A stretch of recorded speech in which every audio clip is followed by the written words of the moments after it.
If your child is distractible, impulsive, hyperactive, can't concentrate, they lack that close attention to detail, I really want you to check out this video.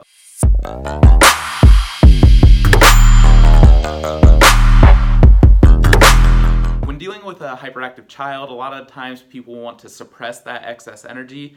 Me personally, I don't love that strategy. What I'd rather do is try to organize that energy so it can be used in more of a productive manner. To me, these kids are especially gifted. They're going to be the ones that are really going to push society forward. They're going to be the leaders and the entrepreneurs and the explorers and inventors. So to me, why would you want to suppress that energy? I'd be willing to bet a lot of these kids would say that they're just bored very easily, and if they could just focus a little more, there'd be a lot of untapped potential. And the way that I kind of explain it is if they were a car, they would have their gas pedal all the way down, but they'd be on a block of ice and they'd be spinning. So instead of suppressing that engine, I would rather give them traction or organization to that energy. And the easiest way I found to do that is by stimulating the parasympathetic nerve system. So this is where you're really going to be able to engage and concentrate and focus better. These kids are most likely in a sympathetically dominant state, and this is where you really lack concentration, so we want to bring them over to that parasympathetic side where they're able to grow and concentrate and develop and things like that. A couple things you can do at home is get an omega-3 supplement. I can't stress this enough.